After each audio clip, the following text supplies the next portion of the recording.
हरे कृष्णा। पहले मंगलाचरण। ओम अज्ञानम तिम्रांधस्य ज्ञानांजन शलाकया चक्षुरुन्मीलितं येन तस्मै श्री गुरुवे नमः।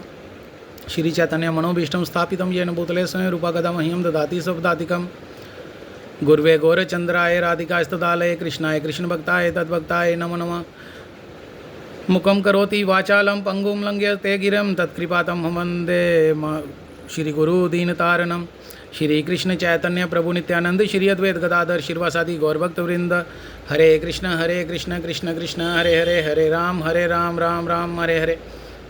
तो सर्वप्रथम अपने गुरुपाद पद्म ओम विष्णुपाद अष्टोत्र श्री भक्ति विधानशील श्रीधर गोस्वामी गुरु महाराज जी के चरण कमलों में अंत कोटि दंडवत प्रणाम ज्ञापन करते हुए उनकी हेतु की कृपा की वांछा करता हूँ। तत्पश्चात अपने परम गुरु वर्ग नितिल्ला प्रविष्टो विष्णुपाद अष्टोत्र श्री भक्ति विधानशील नारायण गोस्वामी महाराज तथा नितिल्ला प्रविष्टो विष्णुपाद अष्टोत्र श्री भक्ति श्री रूप सिद्धांति गोस्वामी महाराज जी के अभय चरण कमलों में दंडवत प्रणाम ज्ञापन करते हुए उनकी भी हेतु की कृपा की वांछा करता हूँ।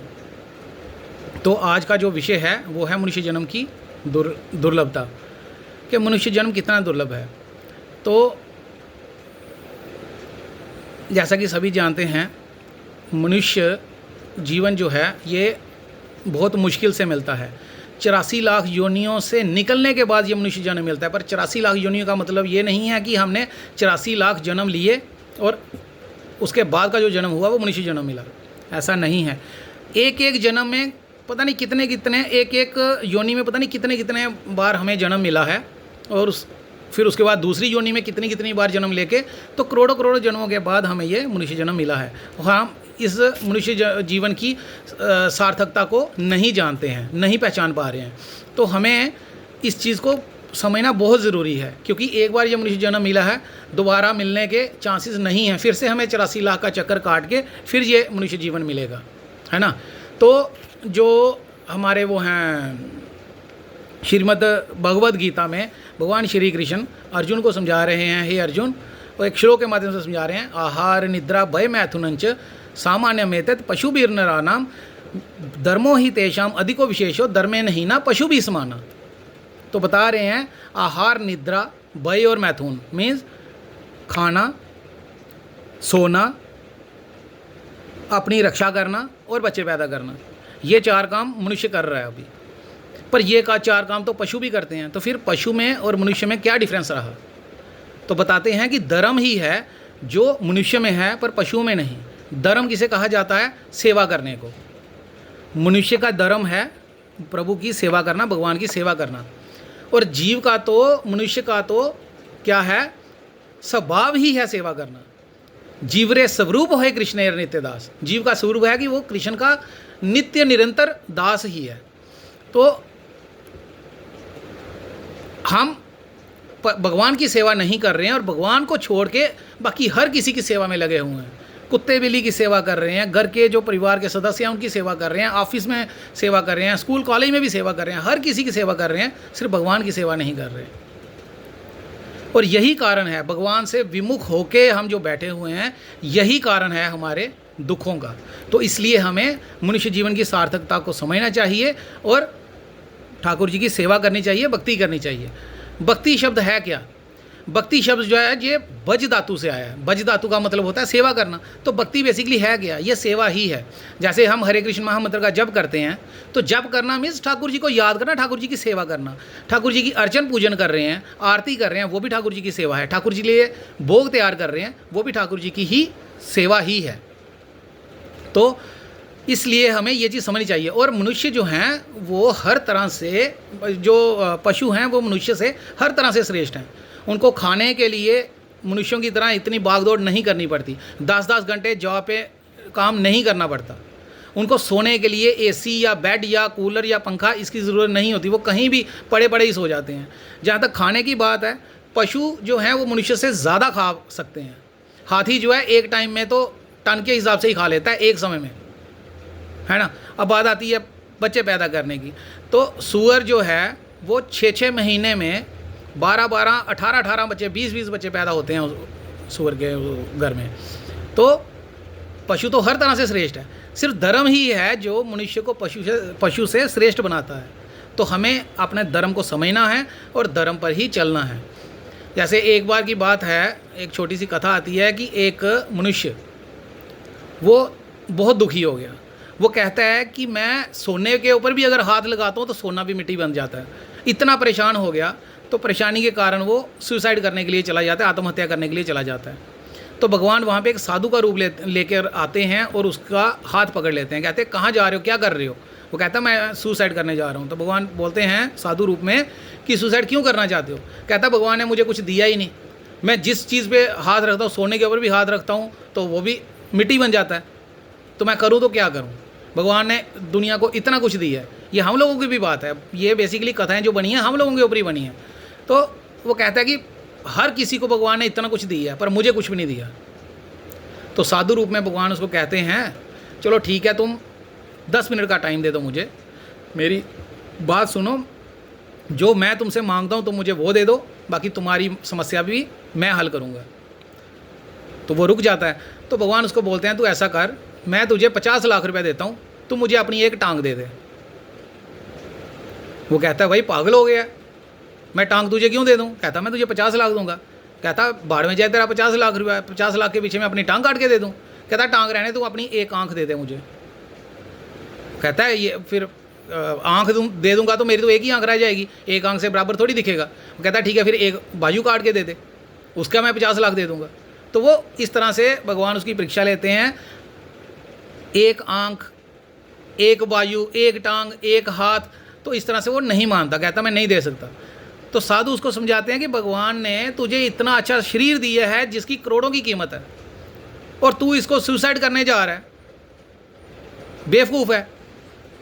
अब भगवान ने दो दो ही क्यों दिए? भगवान कितने दयालु हैं, उन्होंने हमें 2 हाथ दिए कि अगर एक हाथ कट जाए या एक हाथ खराब भी हो जाए तो दूसरे हाथ से हम काम चला सकते हैं। एक टांग कट जाए तब भी वो एक टांग से हम अपना सिस्टम चला सकते हैं। एक आंख चली जाए तब भी कोई दिक्कत नहीं, एक लंग चला जाए, एक फेफड़ा ख़राब हो जाए तब भी कोई दिक्कत नहीं, एक किडनी चली जाए तब भी कोई दिक्कत नहीं। इतनी कृपा भगवान ने की हुई है, पर उसके बावजूद भी हम लोग भगवान को कोसते हैं, पर ये नहीं देखते कि हमारे कर्म कैसे थे। कर्मों के अनुसार ही तो हमें रिद्धि सिद्धि मिलती है ना जीवन में। तो इस तरह से भगवान ने उस मनुष्य को समझाया और उसको कहा कि ये जीवन, मनुष्य जीवन बहुत दुर्लभ है, इसको साधु संतों की सेवा में लगाओ, इसको भगवान की सेवा में लगाओ। तो इसी तरह से हमें भी भगवान शिक्षा दे रहे हैं कि हमें इस शरीर को व्यर्थ में नष्ट नहीं करना चाहिए, इसको भगवान की सेवा में लगाना चाहिए। हरे कृष्ण महामंत्र, जैसे कलयुग में तो सिर्फ हरे कृष्ण महामंत्र के संकीर्तन की ही महिमा गाई हुई है। तो हरे कृष्ण महामंत्र का गान करने से ही हमें सब कुछ प्राप्त होगा, पैसा, पुत्र, परिवार, शादी, बच्चे, हर चीज़ हमें, नौकरी तक हमें इसी महामंत्र से ही मिलेगी। और सबसे बड़ी बात है कि जन्म मृत्यु के चक्कर से भी जो मुक्त होना चाहते हैं, जो मुक्ति पाना चाहते हैं, जो भगवान का प्रेम पाना चाहते हैं, भगवान के धाम में जाना चाहते हैं, वो भी ये हर चीज़ की उपलब्धि कर सकते हैं सिर्फ हरे कृष्ण महामंत्र का जाप करने से। इसलिए हमें हरे कृष्ण महामंत्र का जाप करना चाहिए। ठीक है।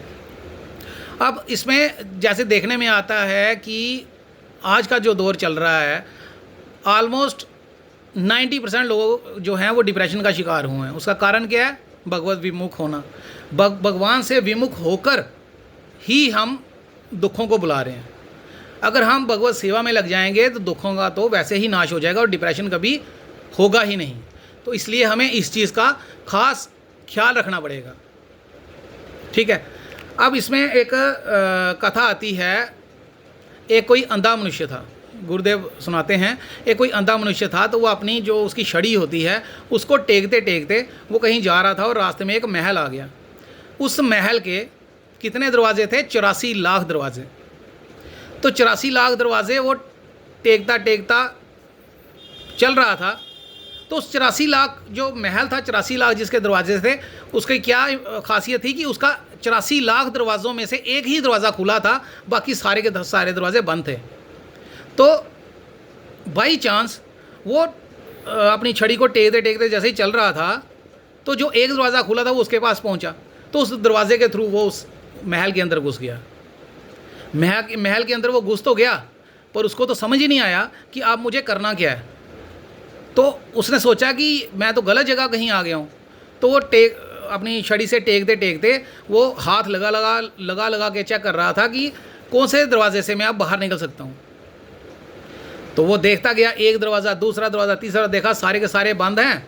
और जब वो दोबारा घूमता हुआ 84 लाख दरवाज़ों में से घूमता हुआ दोबारा उस खुले दरवाजे के पास पहुंचता है तो उसको खुजली मच जाती है, खुजली होना शुरू हो जाती है।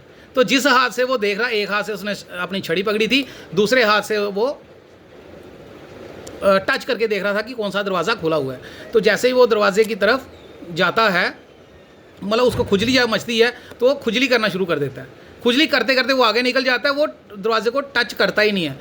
उसके दिमाग में आता है कि इतने दरवाजे मैं चेक कर रहा हूँ, तो इतने दरवाजे मैं चेक कर रहा हूँ तो सारे दरवाजे बंद हैं, तो एक दरवाज़ा छूट भी गया तो क्या फ़र्क पड़ता है। तो वो जो खुला दरवाज़ा था वो उससे मिस हो जाता है, वो बाहर निकल नहीं पाता और दोबारा 84 लाख के चक्कर में घूम रहा है। तो कहने का मतलब ये हुआ कि ये हमारी ही कथा है, हमारी ही स्टोरी है ये, कि वो जो 84 लाख दरवाजे थे वो हम घूम के आ गए और एक दरवाज़ा हमारे लिए खुल गया 84 लाख घूमने के बाद। तो वो जो दरवाज़ा था वो था मनुष्य जीवन का। अब मनुष्य जीवन तो हमें मिल गया, हम घूम रहे हैं और जब हमें ये मुक्ति का द्वार मिल गया है, ये मनुष्य जीवन नहीं है, ये मुक्ति का द्वार है। इसी दरवाजे से हम भगवत प्राप्ति कर सकते हैं, भगवत धाम में जा सकते हैं। जो लोग मुक्ति के इच्छुक हैं, मोक्ष प्राप्त करना चाहते हैं, उनको मोक्ष मिलेगा। जो भगवान का प्रेम प्राप्त करना चाहते हैं उनको भगवान का प्रेम प्राप्त होगा, भगवान का धाम प्राप्त होगा। तो मुक्ति के दरवाजे पे पहुंचकर हम अपने आप को हमने इंद्र तृप्ति में लगा दी है। आहार निद्रा भय मैथुन में हम फंस गए हैं और इसी को हमने अपना जीवन समझ लिया है।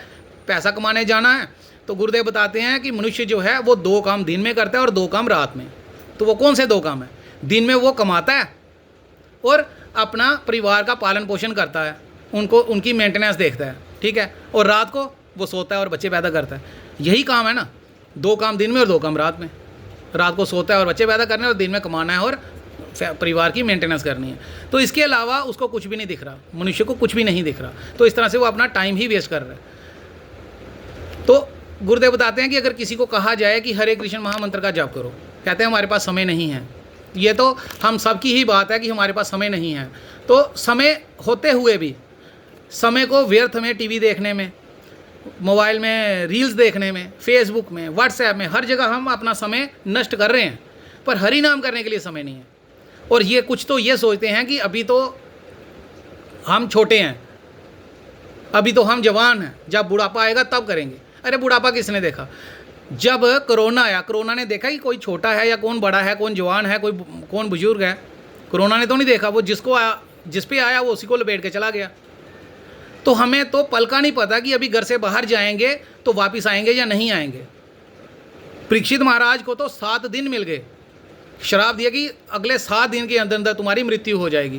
परीक्षित महाराज को पता चल गया कि 7 दिन में मेरी मृत्यु होगी, और वो उन्होंने खोजबीन शुरू कर दी कि मैं किस तरह से मैं इस मनुष्य जीवन को पार पा सकता हूँ, किस तरह से मैं भगवत प्राप्ति कर सकता हूँ, क्योंकि उनको टाइम का पता चल गया। हम लोगों को टाइम का भी नहीं पता, पर फिर भी हम इतने मतलब व्यस्त हो चुके हैं इस भौतिक जीवन में कि हम अपने बारे में सोच ही नहीं पा रहे। तो हमारी मृत्यु भी 7 दिनों में ही होगी, संडे से लेके मंडे तक। Sunday, Monday, Tuesday, Wednesday, Thursday, Friday, Saturday, इन्हीं 7 दिनों में मौत होगी। पर वो 7वां दिन कब आएगा ये हमें भी नहीं पता। हो सकता है आज ही हो सकता है कल ही हो। तो इसलिए हमें मनुष्य जीवन के बारे में बार बार सोचना चाहिए। अब इसमें एक और गुरुदेव बताते हैं, जैसे हमारी आँख है, आँख की सार्थकता कब होगी? जब इस आँख के द्वारा हम ठाकुर जी के दर्शन करेंगे, साधु संतों के दर्शन करेंगे, तब इस आँख की सार्थकता होगी। मोबाइल की रील्स देख के, टीवी देख के, दूसरी चीज़ें देख के इसकी सार्थकता नहीं होगी।